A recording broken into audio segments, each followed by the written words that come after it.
Good morning, Fuad. Mas. Good morning, Chairperson. Good How morning, are you guys? Chairperson. Are you good this morning? We fine, Chairperson. Thank you. Fine, Chair. Can we please round up members of parliament? They need to log in so that we start promptly at 10 o'clock. I'm still held up in the Northwest. I'm catching the afternoon flight to Cape Town.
The Free State arrested as a bomber in Russia as part of the investigation into fraud, corruption,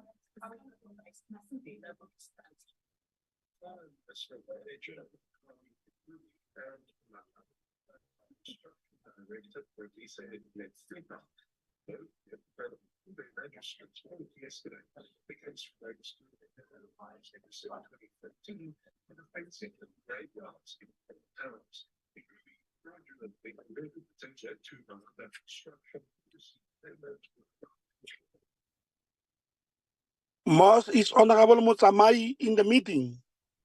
Yes, Chairperson. I called on Mutsama. Is in the meeting, Chair. Yes, I think the one who's using the iPhone that does not have the identity. How are you, Honorable Mutsamai?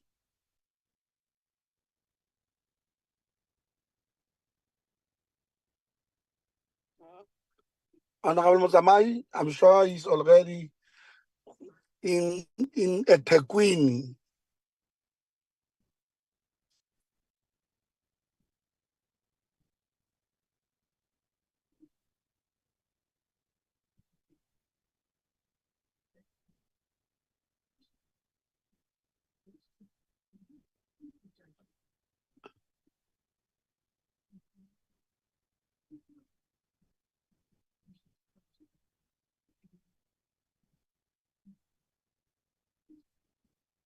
To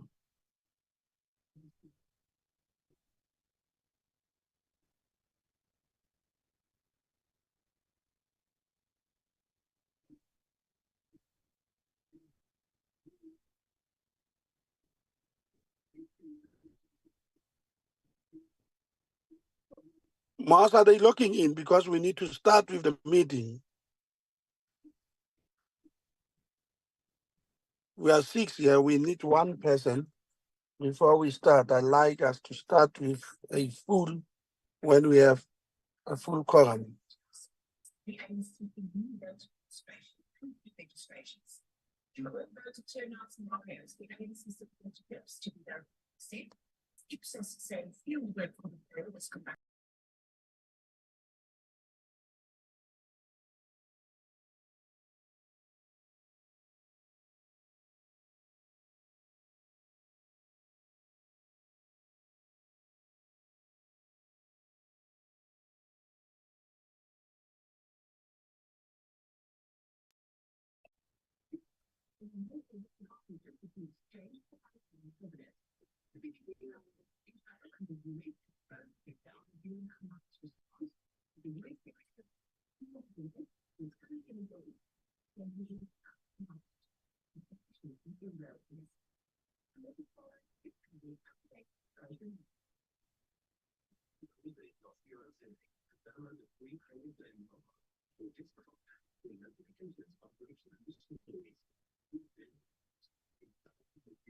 Good morning, honorable members and other officials from different Good morning, institutions and departments.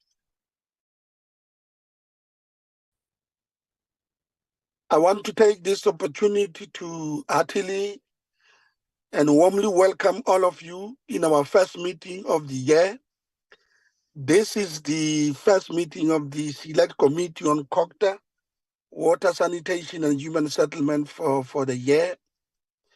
And I want to really take this opportunity to wish you a very, very prosperous year in terms of the work that we are going to do. We all know that this is going to be a very, very short term. We are on our final leg of our term, the term that started in 2019 until 2024. And I want to take this opportunity that as much as we preparing for the elections, which are going to be robust, intense, and exciting, of course, we must also focus on the work at hand, the work of our committees, as well as the work of the House, to ensure that when we finish, we must say, this is the contribution that we made, this is the work that we did in our term. And on that score, I really wish to thank you and say I wish you a very, very exciting year as we round up. Having said that, I've just looked at the attendance register, the roll call as to who has attended here. It's myself, is Honorable Badenhorst, is Honorable Sheikh, is Honorable Mutsamai. I saw Honorable Ndongeni. I saw Honorable Maleka, Bartlett, if I have not mentioned, as well as Honorable Smith. He has just sent a message. I'm not politicking, and I'm not here on the business of politicking, but to facilitate this particular meeting. But I've also seen provinces are well represented by senior officials and MECs. So Limpopo and KZN, there might be other dignitaries who are part of this important meeting. I've also seen Dr. Kevin Naidu. I've seen Mr. Manya Moroka, who is the CEO of the Demarcation Board, and other senior officials of entities and the department. All of you are heartily welcomed.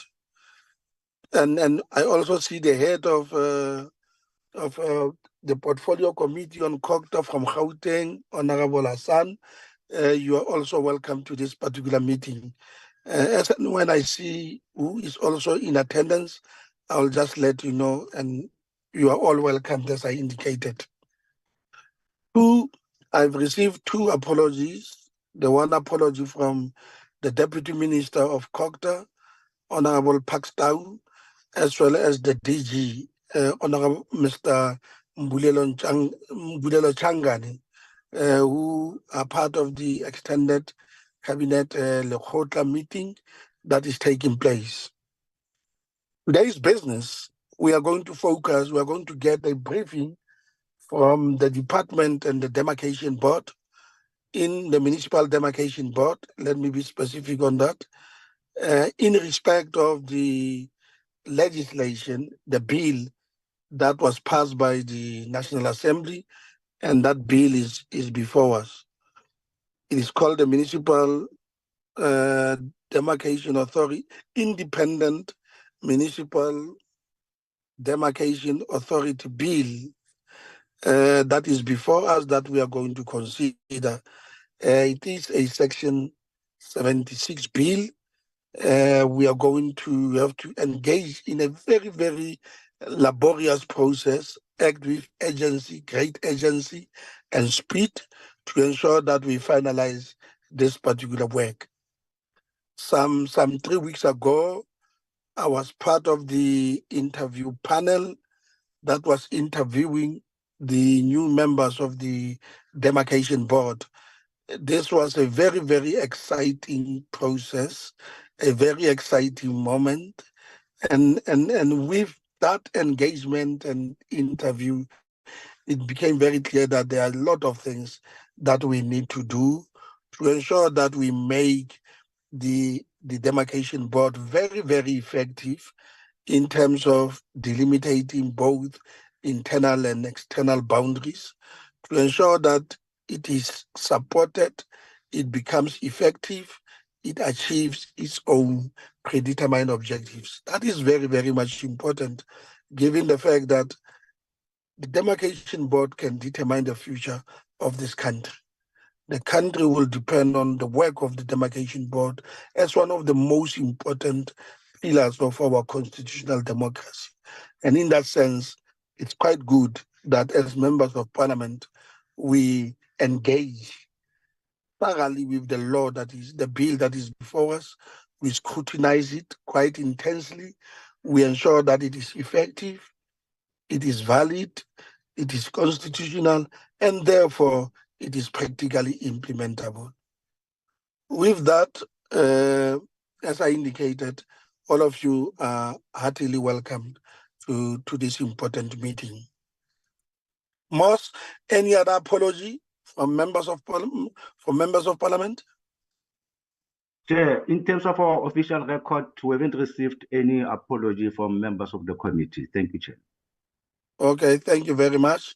And without no apology, I think we are about 9 in this meeting. It's okay. There could be about 4 or 5 members who are not part of this important meeting this morning. Without further ado, can I invite, who am I inviting? Mr. Moroka or Dr. Kevin Naidu? Just lead us in terms of how you are going to unfold this presentation and who's going to be the overall overseer of this particular process. Can I invite you to come forward to start with the presentation? If I may, I can give you between 30 to 45 minutes to just make a presentation, and so that we allow members to engage with that presentation. Over to you. Good morning, Honorable Chair, and all the honorable members on the call. I see my Deputy Minister from the Traditional Affairs. So good morning, Deputy Minister. All MECs. The Deputy Minister is here. Sorry, I didn't see his name. I apologize for that. Deputy Minister, you are always with us. I graciously apologize, and you are heartily welcome to this meeting as well. Thank you very much. Or even before we start, if the Deputy Minister want to say a word or two, he's free to do that before we start, if he wants to. Over to you, Honorable Deputy Minister. if you want to.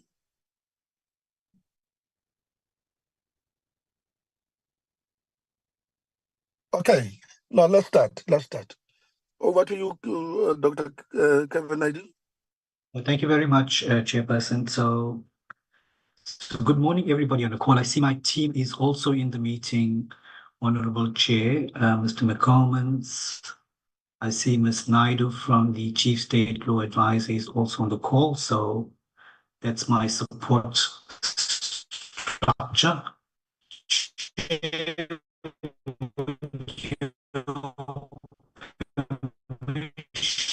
I'm Honorable Mr. Naidu, Dr. Naidu.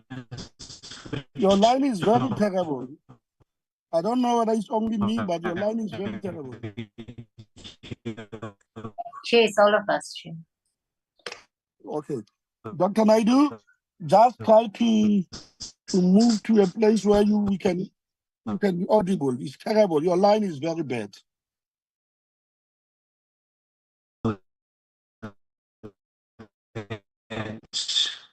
We try and mitigate any interruptions that we. Is it okay? I'm going to try and speak better. Colleagues, when is that better? Am I more No, it's audible? still the same, Dr. Naidu. It's bad. Are you the only one who? Yes.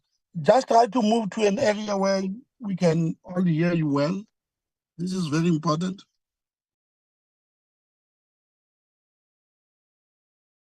You can proceed. Proceed, try.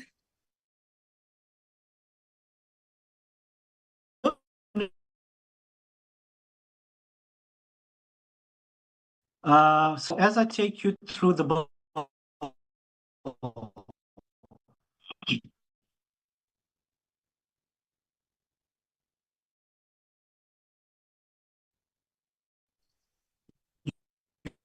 Dr. Naidu, this is very terrible. Dr. Naidu, just wait a bit. This is very terrible. We don't hear you at all.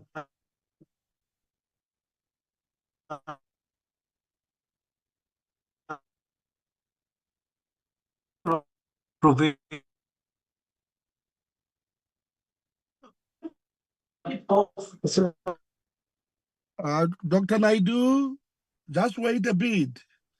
Your line is very, very terrible. We can't hear you at all. Okay, I'm just trying to move to another boardroom, Chair. You are better now. You are now better. I can hear you quite well. Okay.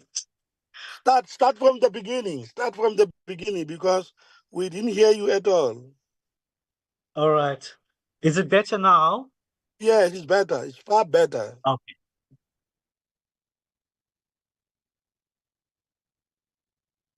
All right. My sincerest apologies, Chairperson and all members on the call. So I was beginning to say that at the center of the bill, you would see that the provisions specifically around consultation, we try and see how best we want to deepen public participation, but also putting, communities and the citizens at the core of decision making by the authority now. So I'm gonna give you a brief background as to how we've arrived at where we are, what informed the provisions in the bill. I'm gonna give you a structure or go through the structure of the bill as we have submitted it into Parliament. An overview of the clauses in the bill, the 52 odd clauses that is in the bill. A summary of the demarcation, delimitation, and various other processes that the board, as well as the administration, must undertake. a very high-level summary of the amendments that had been considered and processed by the Portfolio Committee, and then a recommendation at the end of the presentation. So suffice to say, Chair and members, that post the white paper on local government process, which ended or came to an end in 1998, the Demarcation Act number 27 of 1998 was the first piece of legislation that emanated therefrom. The revision or the review or the amendments that we have before us are in the main informed by inputs that we've received by the present, but also previous boards, going back as far as 2007. The lessons that we've learned from previous municipal boundary and ward delimitation processes. There's been a lot of litigation in this area of work, but also inputs from various stakeholders that made inputs in relation to this matter. The bill was published for public comments on the 17th of June. But before that, we had engaged extensively, most notably a workshop that we had held over 2 days in March 2017, which informed the bill that was published for comments. So post the consultation or the comments period, we had convened all stakeholders again, and all inputs that we had received through the consultation process was presented in a workshop with various stakeholders again, but also having senior leadership or officials from the Demarcation Board, the IEC, as well as SALGA. Now, just the mere number of amendments to the Act 27 of 1998 needed it to be repealed in its entirety and then replaced with a new bill. So the bill that we have before us will replace Act number 27 of 1998 in its entirety. Just in terms of the roadmap as to how we've arrived here, or at least in Parliament, Cabinet had approved in March of 2022 that the bill be introduced. Cabinet had approved that the bill be introduced into Parliament. The ATC report of 21 June formalized the introduction of the bill into the National Assembly, which then referred it to the COCTA Portfolio Committee. That committee had published the bill for comments in March in the first instance, and then extended the invitation for comments until the middle of June of last year. The Portfolio Committee then had undertaken a series of public hearings from July to September of last year, and then in October of last year, extending into November, considered the report emanating from the public participation processes, and then deliberated on the Independent Municipal Demarcation Authority Bill. The National Assembly considered the report of the committee on the 30th of November and then referred it to the NCOP and then specifically to the Select Committee responsible for COCTA, Human Settlements, Water and Sanitation. So, of course, the remainder processes will inform the dates that would take us to the logical conclusion or processing of the bill. The bill is structured thus. It's made up of 5 chapters, over 52 sections. Chapter 1 would deal with your definitions and purpose of the Act. Chapter 2 deals with the Independent Municipal Demarcation Authority, broken up into 4 parts, and it deals with various issues around establishment, status, functions, and powers of the authority. of the board and its administration, as well as other matters. Chapter 3 deals with the real core business of the authority around municipal boundary demarcation, delimitation of wards, public consultation, but also makes provision for a new intervention, if I can call it that, in the name of the Demarcation Appeals Authority. Honorable Chair, you, in your opening remarks, made mention of interviews that took place over the middle of January, and you'd recall that the issue of municipal capacity assessments was raised sharply. We now have provided for in the bill a chapter that deals specifically with municipal capacity assessments, which is not there in the present legislation that we have. Chapter 5 then deals with miscellaneous issues, and we will give the meeting a high-level overview of what exactly lives in there. So the Independent Municipal Demarcation Authority bill moves away from the Municipal Demarcation Act. So why the change in the naming of the bill or the act to be? What we've done is that we have directly aligned it to Section 155(3)(b) of the Constitution, which requires that national legislation must provide for procedures for the determination of municipal boundaries by an independent authority. So the new name or the name of the legislation directly aligns to independent authority, which is in the name of the bill, but also municipal boundaries provided for in the name. The long title of the bill would provide for what lives in the ensuing sections, but we've specifically highlighted, and we do that throughout the presentation, Chair, highlighting in red what would be the new provisions or interventions that we provide for in the legislation. So we highlight the issue around capacity assessments of municipalities in the long title as being something new, but of course, the establishment of the appeals authority is also a new provision or responsibility that lies now in the legislation. Definitions we provide for in the bill, and of course those new matters such as the appeals authority, municipal capacity assessments are provided for in the legislation, but also now providing a definition for political office bearer.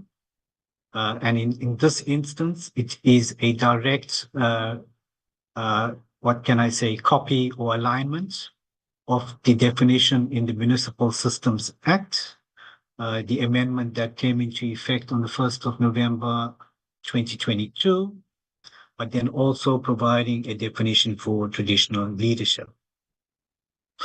In the definitions, in section 3 of the bill, we indicate what authority means, and it's consisting of the board and the administration. Section 4 deals with the status of the institution, clearly indicating that it is a constitutional institution, is independent, and must be impartial when performing its functions. In section 5, which provides for functions of the authority, we now also then include specifically the matter relating to conducting municipal capacity assessments.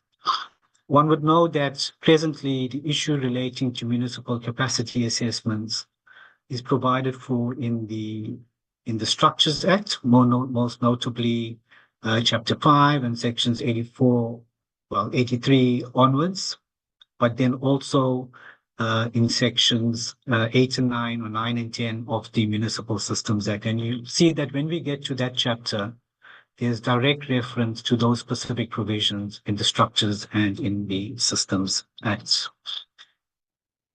The bill then deals with the powers of the authority. But then also in section 7, it talks about the composition of the board. So this is where there was an amendment that was proposed by the portfolio committee. And at the end of the presentation, in the penultimate slide of the presentation, we talk about those proposals that had been processed in that committee. In section 9, we talk about the qualifications of the board members. But what we have included in the bill now is that full-time employees of an organ of state cannot be board members. We found that there have been instances where commitment is compromised by getting persons that are in present employ of organs of state being board members, and that would compromise or have a negative impact on the work of the board or the authority. But that notwithstanding, it does not mean that employees of an organ of state cannot be or participate in committees of the board. The appointment of board members is presently undertaken by a selection panel that is defined in the legislation. It includes a judge from the Constitutional Court, who is the convener, a judge from the Supreme Court of Appeal, the chairperson of the select committee responsible for COCTA, the Commission on Gender Equality, and then 2 representatives, the one coming from organized local government, and then the other, a designee that the minister identifies. We've extended that selection panel now to include the chairperson of the portfolio committee responsible for COCTA, but also the chairperson of the National House of Traditional Leaders. What happens presently is that when the selection panel convenes to establish a board after the end of term of a sitting board, the legislation requires that 3 more names than the 10 appointments must be made to the minister, who then processes it onwards towards the president. What we're saying now is that, or presently, it requires that if a vacancy arises, that selection panel that I just made mention has to reconvene and to undertake a selection process going through advertising, meeting of the panel, interviews, etc. Going forward, we're saying that in those submissions that the selection panel would make at the commencement of the establishment of the board, those 3 additional names that are submitted could be revisited by the minister during the term of a board when a vacancy arises, and a recommendation could be made to the president to look at those 3 additional names rather than going through an entire process of re-advertising, sitting of the selection panel, etc., etc. A new intervention that we have provided for in the legislation, and it is quite a significant one, is that we have now aligned the term of board members as close as possible to the term of local governments. Now, what does that mean? So if we look at where we are presently in terms of the board, so the present sitting board was appointed on the 1st of March 2019 for 5 years, and their term would come to an end on the 29th of February 2024. So this sitting board has concluded a process of determining and redetermining outer boundaries of municipalities. And when they exit office, they will be handing over that work which they have done to an incoming board, who would then need to take those boundaries of municipalities and then undertake the work relating to inner delimitation of those municipalities. And it was felt that that entire process of outer boundary determination as well as inner boundary delimitation should be undertaken by the same sitting board. So what we've indicated is that the board term would need to be aligned to the term of local government so that we have the same sitting.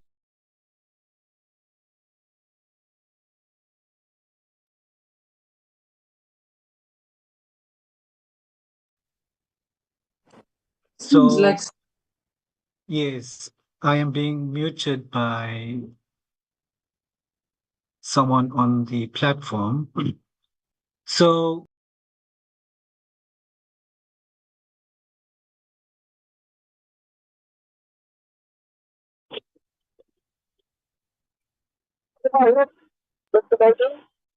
I see I'm being muted, Chair, and it's not me. So,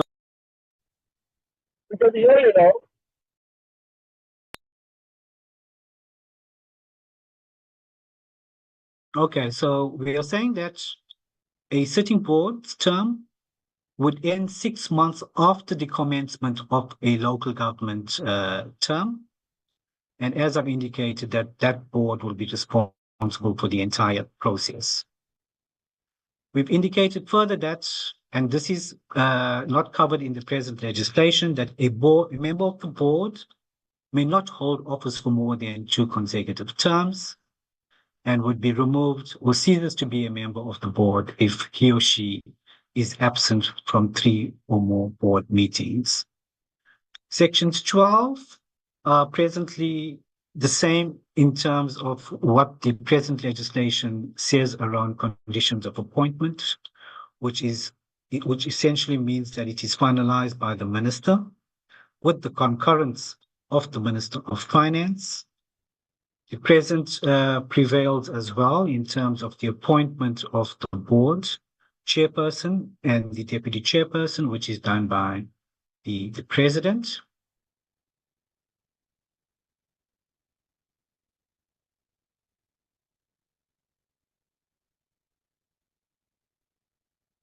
Section 14 deals with meetings of the board, rules of procedure, and then it deals with committees. In the highlighted portion there, you would see that names of the members of the committee must be published on the website of the authority. This has been a provision that was sponsored by the portfolio committee. And this was basically to ensure more transparency of who becomes part of committees of the board. Section 17 deals with the delegation of an instruction to exercise powers and perform functions by the board. Section 19 deals with the CEO. The present legislation refers to the accounting officer as the manager. We've now amended the legislation to say that the accounting officer would be the CEO. We've aligned the matters of the conditions of employment of employees with present new legislation that's coming out that deals with matters of this nature, and we've aligned it to the Public Administration Management Act. And the provisions that we have in the bill as well is aligned to other new generation legislation, and more specifically, when you have a look at, for example, the Board of Management Authority Act. Sections 23 going up until section, I think it is 46 or thereabouts, deals with chapter 3 of the bill. And this, as I've indicated or referred to earlier, as the core business of the board. Section 23 starts with an alignment with the objects of local government as it is set out in section 152 of the Constitution. But we also say that the work of the board must be aligned to the Spatial Planning and Land Use Management Act. When one looks at the present provisions around factors to be taken into account or to be considered by the board or the authority when determining or redetermining boundaries. There's about 13 odd factors or 12 that is in the present legislation. We have added another 5 factors, common geostatistical building blocks. These 4 up there were specifically provided by the demarcation boards. But then we've also included another factor, and that is the views of the people and communities living in the area. We felt that this was very, very important to have as a factor that must be considered, especially when you have regard to previous litigation, and most notably around litigation around poor public participation, etc.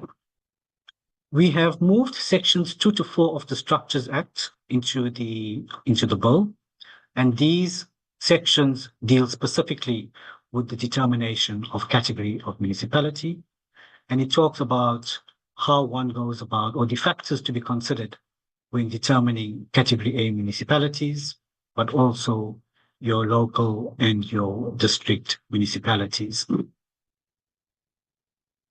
Section 26 then starts talking about the initiation of the determination and redetermination of municipal boundaries. But most notably, when you look at Section 26, it starts off by saying that the board will undertake determinations or redeterminations that affect more than one ward. So more than one ward is now being classified as a major boundary redetermination, and that will only take place after every 10 years. Now, this time period has put in place to ensure that we have municipalities maturing to some level of stability, and that we do not have redeterminations taking place that would upset any stability that would be maturing in municipalities. Also importantly, we're saying that the board will not redetermine municipal boundaries after the minister publishes the formally determining number of councillors. So if we look at present day scenario, we're almost midterm into the term of local government. It has been 18 months or so into the present term, and the board is at the point where they are finalizing outer boundaries. We're on the cusp of having national and provincial elections, and one would know that when the date of the national and provincial elections is called, the voters' roll is closed, and then that voters' roll is handed to the department, and then the department works on developing a formula for the number of councillors. And we're saying that once that happens, no further boundary redeterminations should take place, outer boundary determination should take place, because at that point, when the formula is finalized, that triggers then the work of the board to start the inner demarcation or delimitation of ward boundaries. And any request for outer boundary demarcation or determination will upset that continuum or that flow of work that the board must undertake. Section 27 then talks about the notification of intention to consider a request for determination or redetermination of municipal boundaries. The next section deals with the conducting of investigations and then public consultation. When one has regard to the provisions in the bill, you would see that a detailed set of requirements need to be fulfilled when one undertakes boundary demarcation, determination, or redetermination. In fact, when one looks into the next step of ward delimitation, a lot of the consultation requirements with communities, with citizens, is mirrored when it comes to ward delimitation, which is not the case that we have in the present legislation in the name of Act number 27 of 1998. So sections 30, 31, 32, 33 indicates, or 32 indicates when boundary determination or redetermination takes effect, which then leads into the delimitation of ward processes. Section 34 deals with the number of wards, and it indicates that, which is presently the case, that it must be equal to the number of ward councils that are determined for a specific local or metropolitan municipality. Section 35 talks to the criteria for the delimitation of wards, provisions that have been imported from Schedule 1 of the Structures Act into the demarcation, into this bill that we have before us. But importantly, we also now say that, so the present status is that the norm of a municipality, and the norm is the number of councillors in the municipality divided by the registered voters in the municipality. And for each ward in that municipality, it cannot be differing by more than 15%. Now, this has resulted in some instances in the splitting of communities, the splitting of traditional authority areas, etc. To mitigate that, we're saying that in very specific instances, the board can look at not going more than 30%, but only to avoid fragmentation of continuous built-up areas.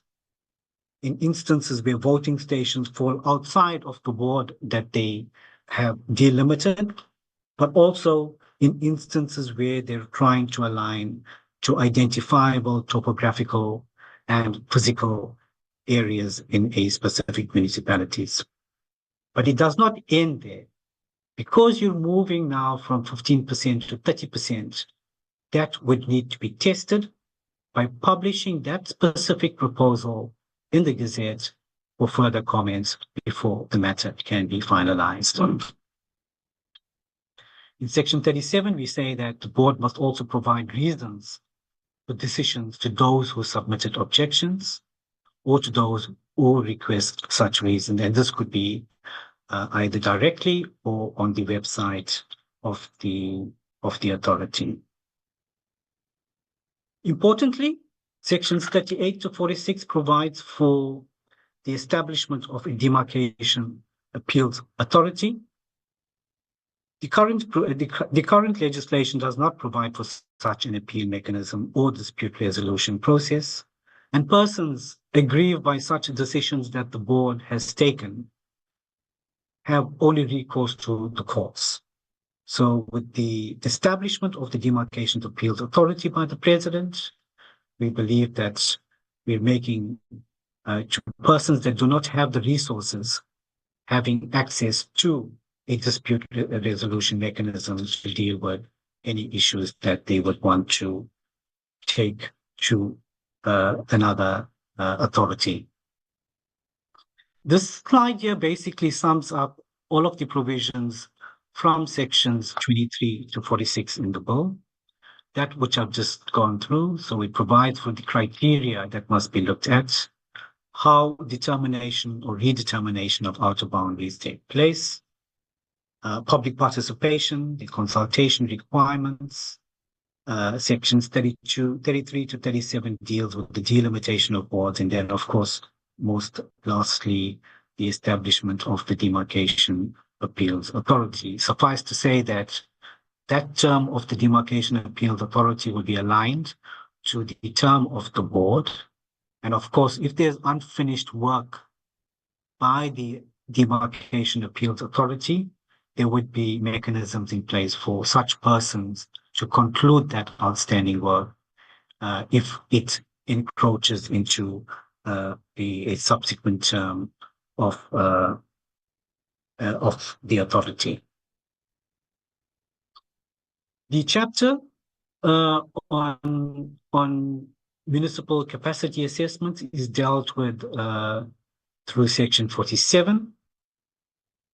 So what is required in terms of municipal capacity assessments going forward is that the authority must conduct capacity assessments to support its decisions on demarcation, but that it must also provide assistance and guidance to the minister, as well as MECs responsible for local government regarding the assignment of powers and functions, as well as render any advisory services. But what we've made it mandatory now is that capacity assessment is not just restricted to locals and district, as the case is presently in the legislation, but it is for all municipalities. So we're saying that the authority must conduct at least one municipal capacity assessment in respect of each municipality during the term of the council or the term of local government. And it must be completed at least 6 months before the end of the term of the council of local government. So essentially it means that when it completes this capacity assessment exercise, that would be ready for hand over. Your line is bad again, Doctor. Your line is bad again. Incoming board. So that incoming board will use that capacity. Dr. Naidu, your line is that bad they would again. receive to inform. Okay, I'm going to try and speed up, Chair. I'm almost at the end. One per term capacity. Is it better? Okay. Is it better, Chair? Yes, it's better now. It's better now. Okay. All right. You had a point where you were explaining. You had a point where you were explaining when you cut that the capacity assessment must be done at least 6 months before the term of the council, and you can take it from there. Okay, so it must be done before 6 months before the end of term of local government. And remember, we said that we've aligned the term of the board to the term of local government. So that incoming board will have a freshly done municipal capacity assessment that they would look at to inform the outer boundary determination work that they need to undertake. But we also say that resources permitting, that the board could also take a midterm assessment of capacity, but that will start at least 24 months after the commencement of local government, and they would have 6 months extending into month 30 to finalize that midterm assessment. Of course, like I've said, resources permitting. Honorable Chair, the next sections in the legislation deals with regulations and guidelines. It deals with offences and penalties, which is not provided for in the present legislation. It then deals with the issues relating to the amendment of laws, transitional arrangements, and then, of course, the short title of the legislation.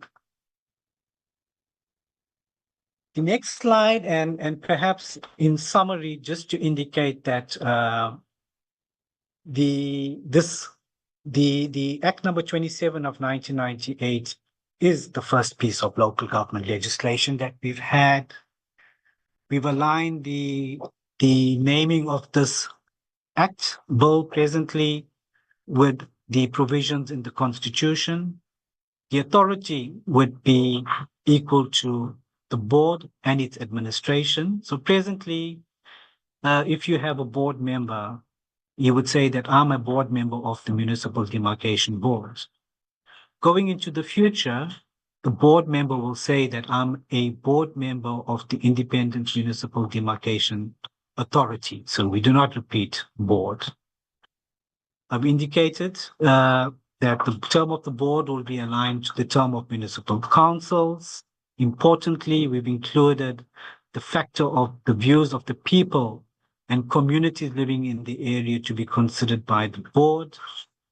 Major redeterminations only after every 10 years. The number of redeterminations after the formula is determined and published will not take place. Delimitation of wards may not deviate by more than 30%, and only under exceptional circumstances, and the requirement when finalizing that to be published in the Gazette of Comments. We've made provision for the establishment for a dispute resolution mechanism in the name of the Demarcation Appeals Authority.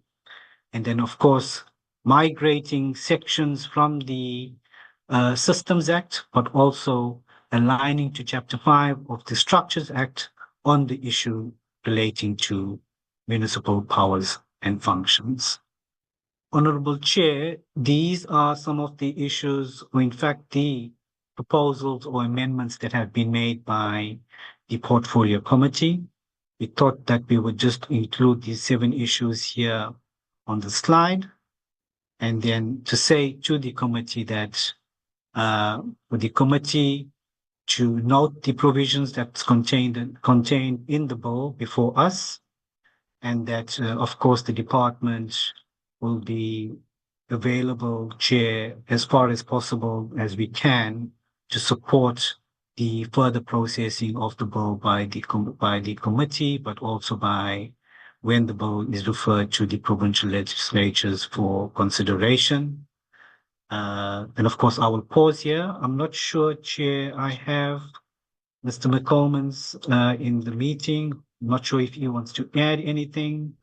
I have Ms. Lisa Naidu from the Office of the Chief State Law Advisor, who's been supporting us from a drafting perspective and vetting of the bill. So if you'd want to give them the opportunity, Chair, but that's my presentation. And thank you very much for allowing me the time and the attention from the members on the call. Thank you very much.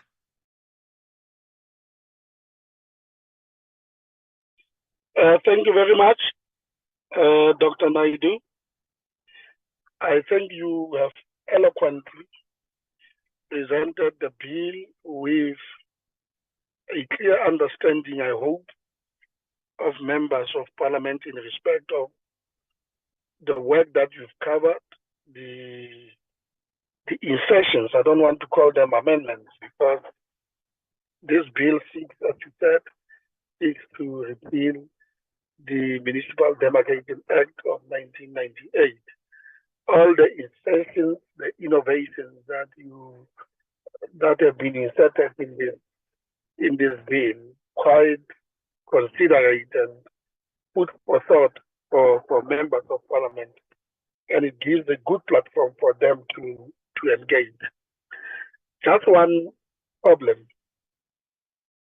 and I want to say it now, the NCOP is not an appendage of the National Assembly. We are equal houses of parliament. We need to be treated the same. I'm not saying by you, but this is a matter that we as members of the State Committee and the National Council of Provinces must bring forward. This bill, as you said, was introduced in 2022 at the level of the National Assembly. They only completed this work with the adoption of the bill 30th of November 2023. And at that time, the Parliament was going on recess. And now we are left with few months, very few weeks before the end of the term. We are expected to do this, and this is a Section 76 bill. Section 76 bill, we know what it means. Provinces must be engaged. There must be public participation at the level of provinces. There must be negotiating mandates coming from the provinces. There must be engagement with that. We must go back to the provinces and obtain the final mandate. This is a laborious process. given the importance of this bill, I find it very much unacceptable that the NCOP would be given such a limited time, such a short space of time, can deal with all the issues which are encapsulated in this bill. I don't think that it is fair, and I hope that I'm raising a collective view of members of this committee and the NCOP, because we're not an appendage. We've got to fully and comprehensively engage with the issues at hand, and then ensure that consultation and public participation that ensues is meaningful. It is not just, we are not just doing it for the sake of doing it. We're doing it meaningfully because we want to engage with the provinces and the communities and to solicit their views and opinions on such matters. But nevertheless, be that as it may, thank you very much for presenting to us. And as I said, you are very much clear, eloquent, and yeah, very simple for that matter again. Honorable members, that is the submission from the department. With this submission, can I invite you to come forward, to raise your hand, make some comments, raise issues, ask questions in relation to this presentation. I'll take two hands first, Honorable Bayer Smith and Honorable Said Said, in that order. Let's start there. Over to you, Honorable Smith. Thank you, Honorable Chair. I appreciate, and compliments for the new year, everybody, as we are back for the last part of our term. Chairperson, I want to concur with your comments now just before you hand it over, and I think it is it's a very important to reinforce your statements. I think we should also, as a committee, make a resolution here today that we will make sure that we follow the processes that is expected from us in terms of the public participation and all of that we will not short circuit the process to push it through, but that we will give it due diligence, and that we will make sure that there's proper public participation, and that the provinces have sufficient time to do what they need to do to give us mandates to vote on. Thank you.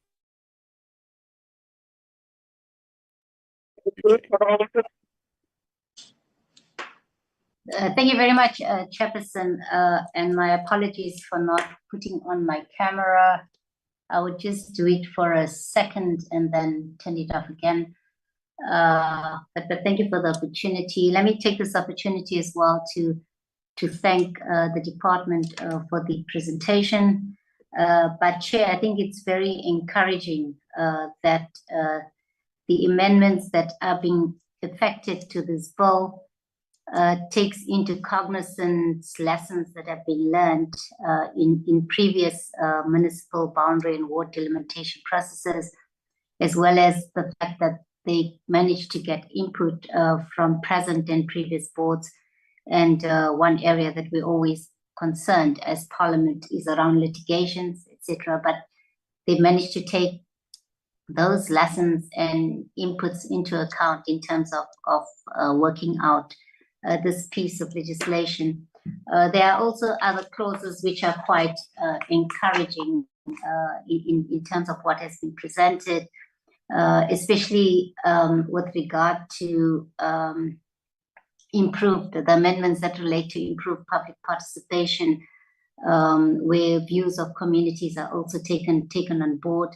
The fact that the alignment in terms of the term of the board to the term of municipal councils, but also with regard to the determination or redetermination of municipal boundary objectives in accordance with the objects of local government, but also aligned to SPLUMA. Chair, these are just some of the few improvements that I'm raising, although I see that there are a whole lot of other issues as well.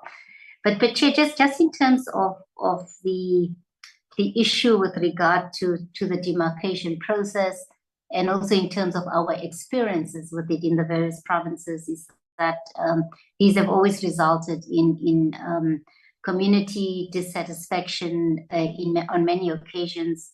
And also, there are also issues around municipalities that become more dysfunctional through this process. Perhaps if the department can also elaborate, in terms of how these amendments would address these kind of issues. Chair, the other issue is in relation to what is in clause 33, which deals with the delimitation of wards, which may not deviate by more than 30%, but yet it may, in terms of exceptional circumstances, in clause 35, if you can just get some clarity around what is meant by that. And Chair, maybe just the other issue that I would want an input from the department is around the issue around capacity assessments of municipalities, and what I would want to know is how is this being enabled, and what is being done, or what the capacity of the MDB is in terms of addressing this issue. Chair, those are some of my issues on my side. Thank you very much.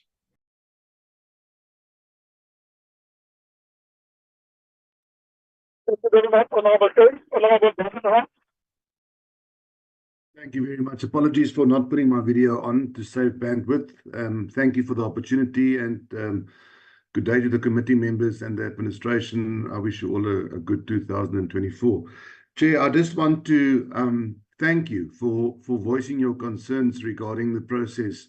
It seems that the NCOP indeed has just become an appendix to rubber stamp items that are coming from the National Assembly on a very, very late basis. We're basically running out of time, and it seems that everything is now rushed through. I voiced my concern in a similar manner in a committee meeting yesterday. And I want to thank you for raising it, and I want to, if I may, second the proposal by Honourable Smith that resolution is passed by this committee that we will ensure that due process is followed, and that the provinces will get due opportunity to give their inputs into this bill, and that we will then get proper mandates from our provinces. Thank you very much, Chair.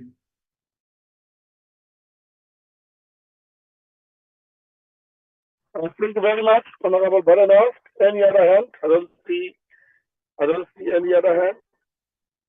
Just if I may make some comments, I'm quite happy about this innovation, especially around formalizing the issue of the municipal capacity assessment report, which is very, very much important because municipalities are not the same, and their capacities must be assessed at all times, and the delimitation of wards and the demarcation of boundaries must be on the basis of the capacity, and that assessment is very, very much important. But the question would be, how will the demarcation authority ensure that it builds up its capacity itself to do this work? Because this work requires a lot of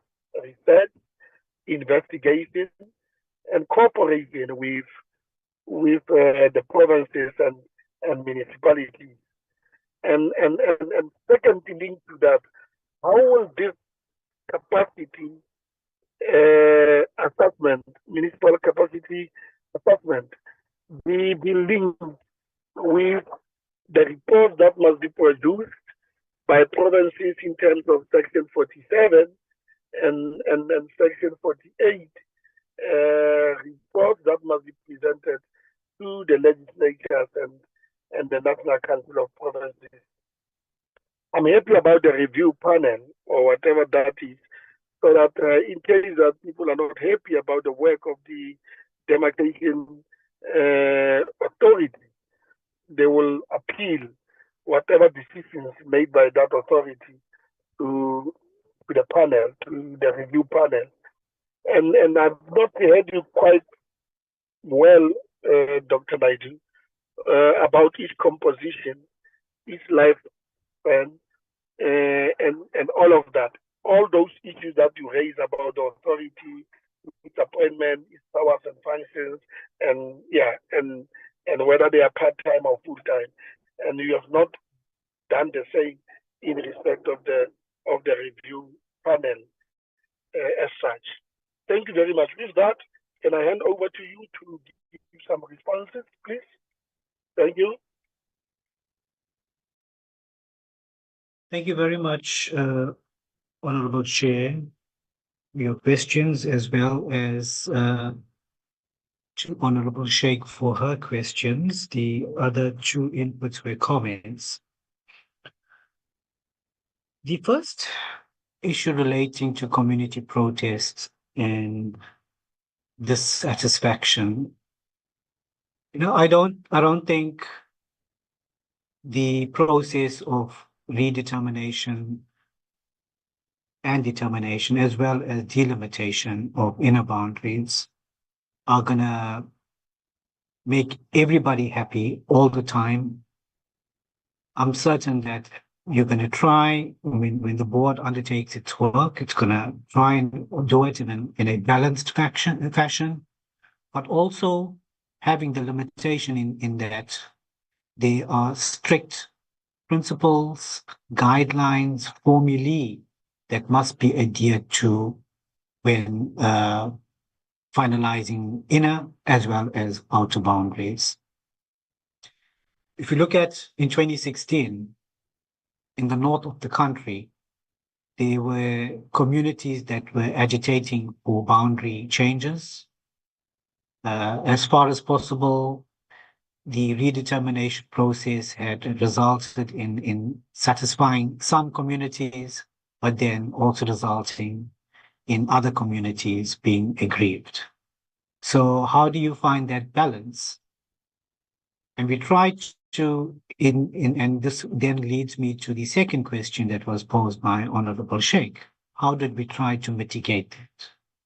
In the first instance, we tried to, or we not tried, but we have in the legislation a moving of the 15% to the 30%. What does that mean in practice? So let's say in a municipality where the norm is 10,000, that means that in that specific municipality, each ward may not differ presently by 8,500, which is 15% down of 10,000, or 1,150. So neighboring wards in that municipality can have that range of 850 to 1,150. Now, trying to keep those numbers intact results in areas being split, traditional authority areas being split, voting districts being split to etc. How do we mitigate that? We've said that in those instances, you can deviate by 30%. What does that mean in practice? What it means is that you can go, the range then becomes 7,000 to 13,000, meaning that with a broader range, you're able to incorporate more people into a ward on the upper end, and then on the lower end, you can go as far as 7,000. So you move from 8,500 to 7,000. That gives a bit more liberty in terms to the board in terms of how it could configure ward boundaries. And in doing so, it would keep communities or traditional authority areas or voting districts intact and therefore going a little extra in trying to keep communities satisfied. Now, if that doesn't work in trying to deal with protest action, community dissatisfaction, it leads then to the matter that you raised, Honorable Chair, the establishment of the Demarcation Appeals Authority.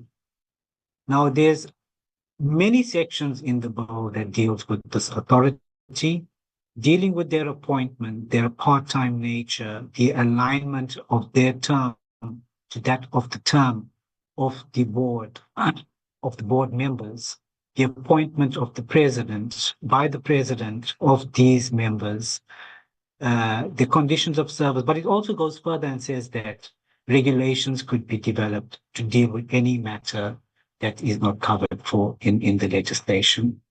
So while the perception may be that it is not comprehensive, we have the opportunity or the option of dealing with whatever vacuum or gap that there is through regulations. So just to complete the first part around dissatisfaction, I think when it comes to ward delimitation, we have the option of looking at the 30%, but of course, like I've said, very strict criteria in the Act that must be adhered to, but to ensure that there's openness and transparency in those instances, it must be published in the Government Gazette for public comments before that intervention of the 30% or implementation thereof can be finalized. The issue around capacity assessment now, having been in the space that I am, and having known or having been there since the genesis or the establishment of the board, in the early days, the Demarcation Board was popular. It was known for the capacity assessment work that it was doing at that time. Stakeholders across the board, MECs across the board, officials would rely on capacity assessments to inform the work that they were doing. I believe that bringing it into the legislation that we have before us now, creating an entire section, giving the option of further strengthening what must be done around capacity assessments through regulations, I believe that we could go back to those glory days of lifting the profile of the Demarcation Board, making it known for the capacity assessment work that they were doing in the past, but then lifting it up back there again, Chair.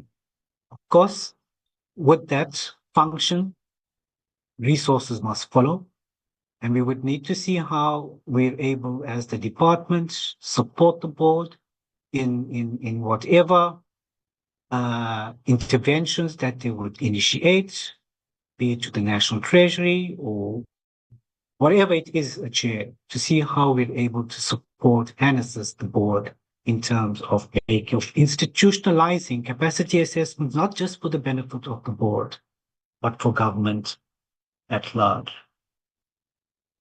Chair, you made mention of the section 46, 47, and the 48 reports. What we've learned is that by the time that these reports come to fruition, by the time that they're finalized in the first instance by municipalities, in terms of section 46, then graduating to section 47 by the provinces, and by the time it becomes a section 48 report that the minister must put together and table to Parliament, it becomes quite dated. It could be 18 months or even 2 years later that the information that lives in those reports are actually what it is at the time that the minister is required to submit it to Parliament. We're at the point, Chair, where as a department, we are reviewing, we're putting in place steps to make sure that we review the system of local government, starting with a review of the white paper on local government. It is a 1998 document that informed the work that we do presently, and we believe that some of the things said there, the assumptions made therein, needs to be revisited, and by revisitation to see how that would inform the work that we would want to carry going into the future. And perhaps we're at the point midterm into the present term of local government in 2026, we can see how the work that we initiate now could graduate to some level that will assist us as we enter into the next term of local government. Honorable Chairperson, I'm going to pause there. I think I have, to the best of my ability, responded to the matters that were raised. Thank you. Thank you very much, Dr. Naidu, and your team. I think you're doing quite well, and your understanding of this issue, and in the way that you, it's quite fulfilling. It's very, very good. It helps us to undertake promptly this difficult task.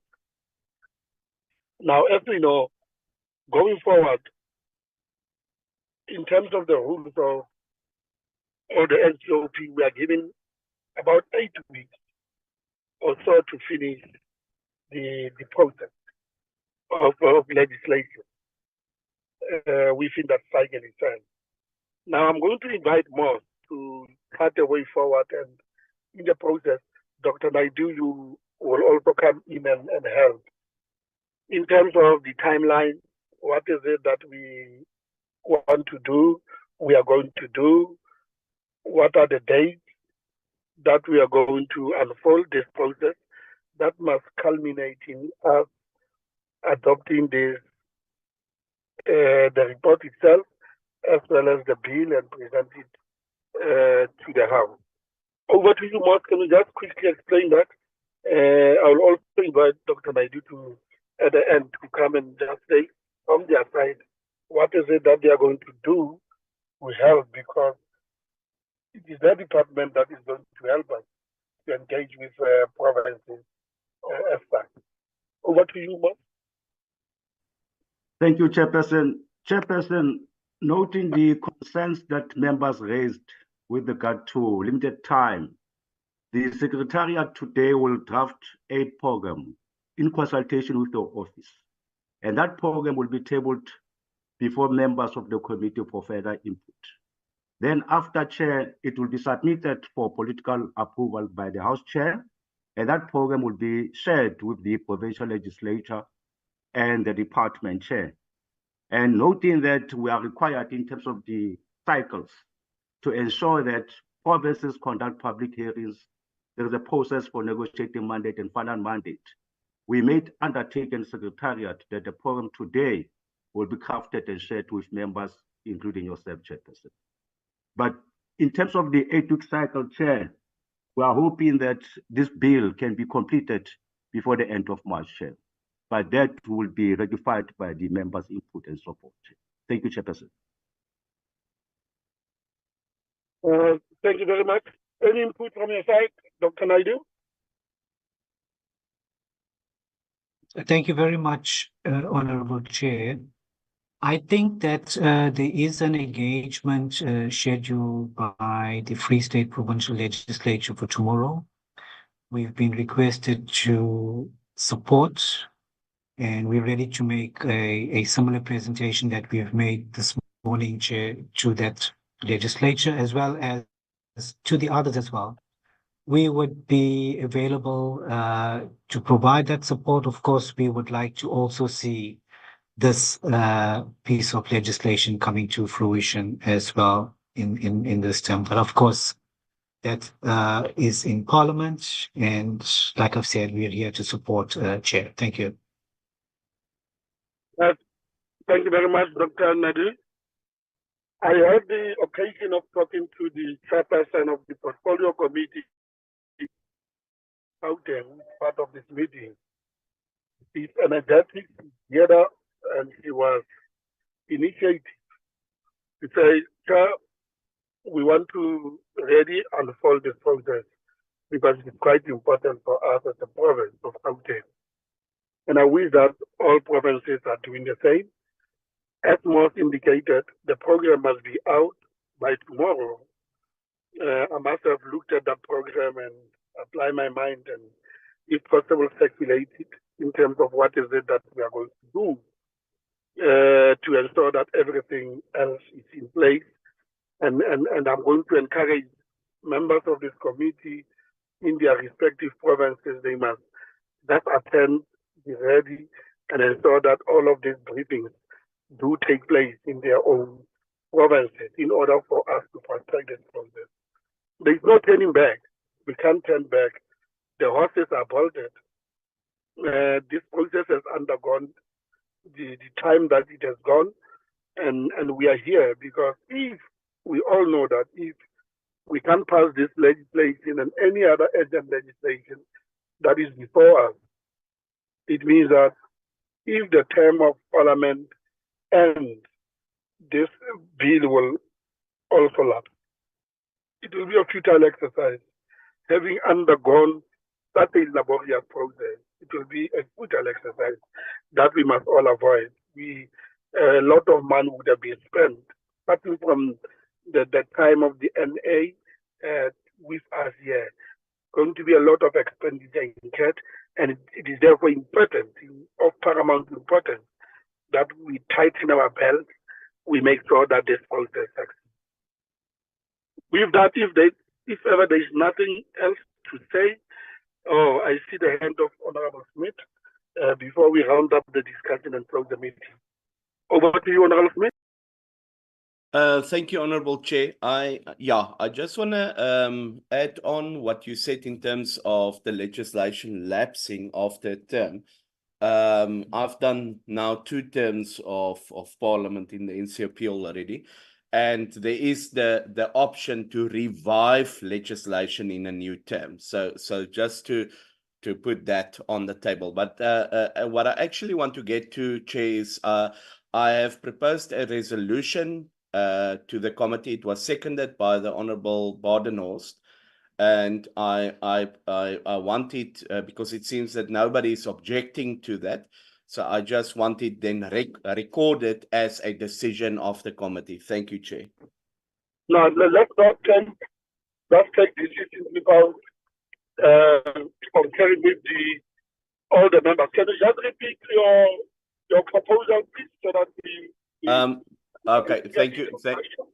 Thank you, Chair. The proposal for a resolution is that this committee will follow all due process and ensure that proper public participation is taking place by all provinces during this process, as we are under pressure not to rush it, but to make sure that it gives due diligence to the legislation so that we bring out the best possible legislation through the committee. Thank you, Chair. It's quite clear. I concur with you. This is a constitutional imperative that we ensure public participation. And as I indicated from the beginning, it must be a meaningful participation. It must not be a council bag. It must be a clear-cut community participation. We are not rushing anything. We are going to treat this important piece of legislation like all other legislation that we have treated before. We ensure that we are diligent, we are meticulous, we are clear in our approach in terms of what needs to be done, and there is no question about it. We will ensure that every province participates meaningfully. There are proper public hearings, and people are afforded opportunities to express their views, their comments, and that assists the whole process. And after all of this, we will consider the negotiating mandates from provinces, because out of those processes from provinces, they will develop their own mandate, respond to the 5 chapters that are encapsulated in this bill, and the 54 clauses or 52 clauses that are in this bill. Comment, and we will consider that and expect the department led by Dr. Nadia to respond to each and every clause, sentence, paragraph that would have emanated from the province, and thereafter take it back to the provinces for see their final mandate. We'll be meticulous in what we do, like we've always done. Don't worry with that, Honorable Yes. I see another hand of Honorable, I see, let me just give the chairperson of Gauteng before Honorable Baden Oscar. Honorable Hassan. No, thank you very much, Chairperson, and of course to the Select Committee at an NCOP level. My name is Honorable Fisia Hassan. I chair the Portfolio Committee of COGTA and eGov at a Gauteng level. Just two quick comments. I think I'm actually partially covered by what you said just now, Chair. I think all of us are committed to the very same goal, which, as you've already said, is a constitutional imperative of ensuring meaningful and extensive public participation. We do have tight deadlines, but we're going to do the best that we can, especially on a Gauteng level. Chair, you'll know we're already in discussions with yourselves and the Select Committee about how we can best do this given those tight timelines. We as Gauteng will obviously be having a number of public hearings physically in person, but we're also looking at having an online virtual platform, inverted commas, public hearing, so that we can also bring forward other interested stakeholders. So I also wanted to put forward that as a potential option. That doesn't take away from the fact that we must do physical hearings, but we have a number of stakeholders, OUTA, etc., and other civil society organizations who could be brought to a public platform that is virtual. So we're also doing that. We're using a multi-pronged approach. So I think just to allay the fears or some of the comments made by other members, we have no doubt that we will conduct a very extensive public participation process. I don't even see a need for a resolution. It is what it is. It is our job in our constitutional mandate. So I thought I'll just add that in from a Gauteng level. And Chairperson, we will also maybe speak later today or tomorrow on the phone so that we can also show you our program so that we can align and make sure that we get the most out of the next few weeks. Thank you very much, Chair. Thank you very much. That's wonderful, Honorable Hassan, for active action. Over to you, Honorable Badenhoff. Chair, thank you very much for giving me a second chance. I just want to reiterate that I definitely want to second that resolution of public participation is that it should be meaningful. And I'm just looking at Mr. Naidu mentioned that this bill will serve on Friday, I think, in the Free State. Just in this example, on Friday, the Free State legislature will get presentations on 9 bills. I think this bill, the time slot allocated for this bill is an hour. So I don't know how meaningful public participation can be when provinces are now lumped with 9, 10, 11, 12, 13, 14 bills at a time to try and churn through before the end of this term. Meaningful public participation will also then mean that people who don't have access to online facilities can also partake. So we need to take in cognizance that not all the people out there have access to the internet. So in-person public participation hearings are essential. So I just want to make sure that our committee takes note of the fact that our provinces are now being placed under huge pressure to get public participation through all these bills. Thank you very much.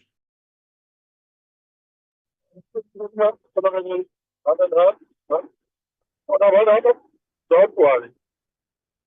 Tomorrow we develop a program for provinces that are ready. They must be ready. And starting from Friday, we Free State is to brief members of the legislature, not to start with participation, but to brief them and understand about the bill itself, about what is it that is going to happen, and expect them to ensure that they encapsulate the issue of public participation. And online participation is one of the mechanisms to beef up the normal engagement with the communities, because we are aware and alive to the fact that some communities don't have access to internet, to WhatsApp, to all of the services online. And therefore, it's quite important for us to ensure that they are also reached, because their contribution is very, very much important. Provinces must be worked. They must start now to ensure that they succeed in this particular instance.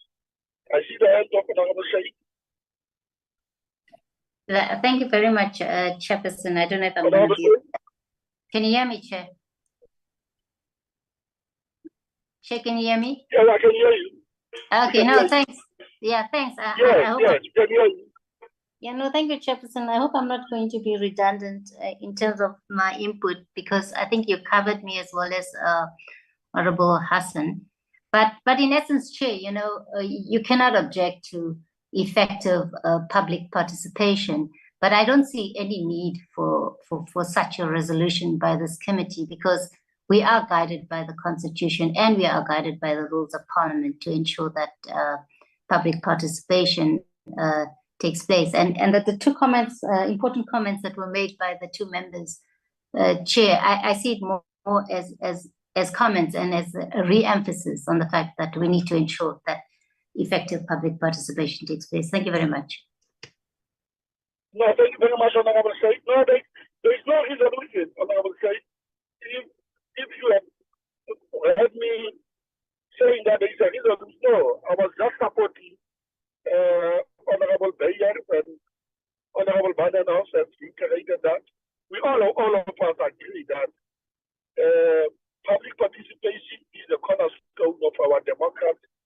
It must be meaningful. I'm saying this now for the 8th time. It must be meaningful. It must not be something that we take light. And this is what we must do, and engage everybody involved, especially provinces. And this way, like all other legislation, can succeed if we get the cooperation of all provinces, the 9 provinces of South Africa. That is why we take pain to go and bring them and say to the department, go and engage with the provinces, so that when we start with their own progress on this piece of legislation, they should have been briefed, fully aware of the imperatives of this law.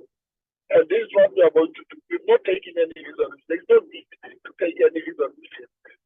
We are just amplifying the fact that there is a need to ensure public participation.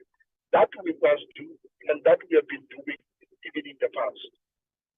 With that, honorable members, it takes us to the end of our meeting.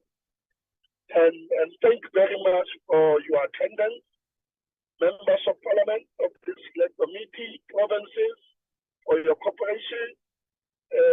I want to also thank the department led by Dr. Kevin Naidi, the Demarcation Board, as well as everybody who participated in this meeting.